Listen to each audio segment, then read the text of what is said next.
Secret with me is home of the Blue Grouse. My dad used to tell us it was one of the best places to be because it's an inlet within an inlet. Safe from storms, safe from big winds, safe from enemy attack. There was a good amount of protection. If it's blowing really hard in the middle of winter, we can come in here and still fish. We still can get clams, oysters, we can get deer. My dad brought me in here to do my first deer hunt. And he brought me here, everything that he had taught me, he brought me in here. And he said, this is a safe place to learn, and it's also a good place to learn, and a good place to get deer. Because there's a lot of life in here. I got my first deer by bow. It's a very layered place from an ecological perspective, cultural perspective, and present day, like from a social perspective. All the different types of people that come around, all the different backgrounds. Some people are super engaged by the cement plant and the foundations, and seeing that people were residing there in those buildings, and they love to see the rooms of those buildings, and that really engages them. And some people are really engaged about the plants that they see, and some people are really engaged by the First Nations past, and to me it's all inseparable. There's no like taking one of those things out, you know, and looking at it as a single thing. It's a healing place. It's a place of healing, a place that is being healed, because it did go through a lot of devastation, of course, at the turn of the century when the cement company was in operation.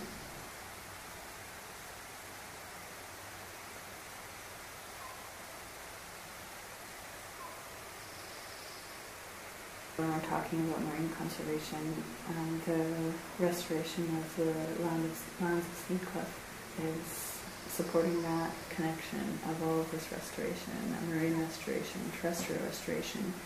70% of what goes into the water comes from the land, and it's all completely connected. I remember one of the first interpretive walks going down there with Earl Claxton Jr.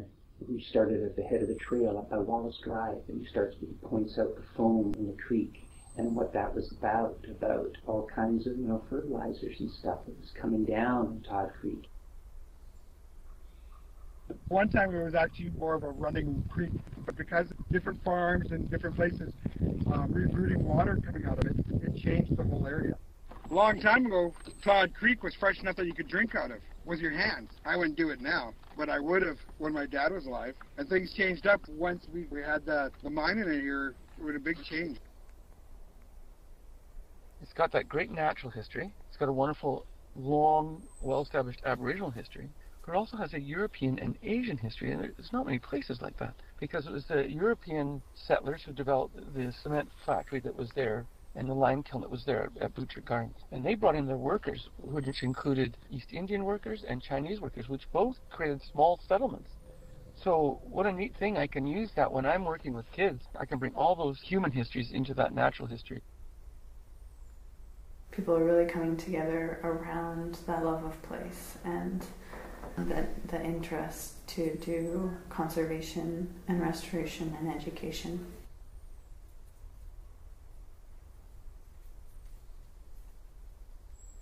There's all kinds of rowing programs, but SeaChange in particular refers to it as the rowing because of that strong sense of stewardship and that hands-on getting involved in restoration. This program has those three components, at least three structured components, where the elementary kids, when they go on these boats, they're exploring this inlet as one station. Another group goes down to the dock and does a marine study and a little bit around the stewardship with the watershed model, watershed table. And then the third element is the Aboriginal culture walk, and they go along through the forest and look at how traditional cultures, made use of the forest. One of the neatest things I like about this program is the boat element, because it's a bit of a physical challenge for the children, and often they've never been on a small boat. Some of the children have never been on a floating dock.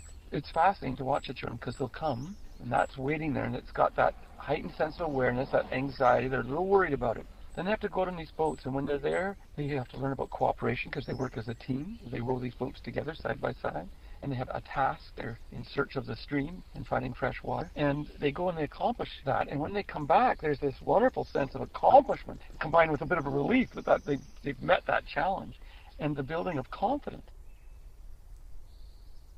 Doing the marine program, especially the watershed model, which is where they have a model of an area in Victoria that has roads on it and parks and waterways, and they see what happens when different forms of pollutants impact that road, and what happens when the rain and they pour water on this model. They watch the rain carry the runoff down into the ocean, raises their level of environmental stewardship, that idea of having to care for the environment.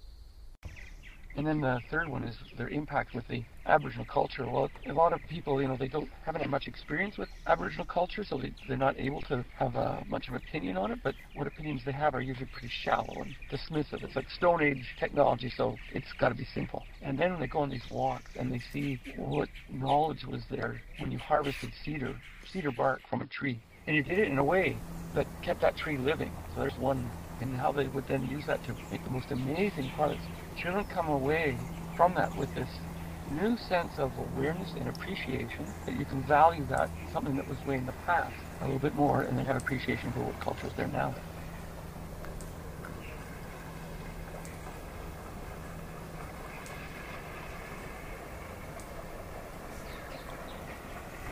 It's not just the past.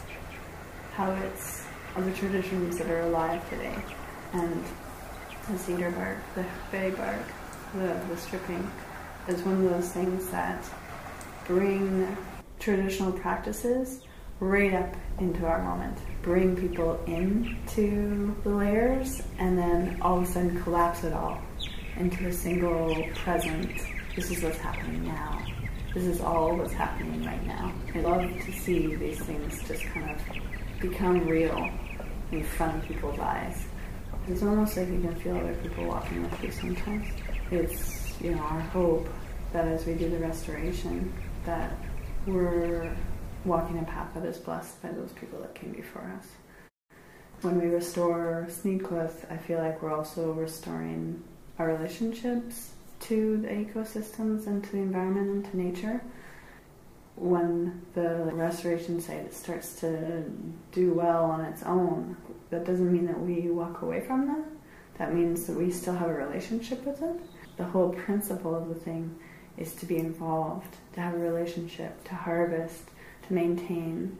And as we learn more from the elders and from the knowledge keepers about traditional ways of land stewardship, we begin to know what that long-term relationship looks like.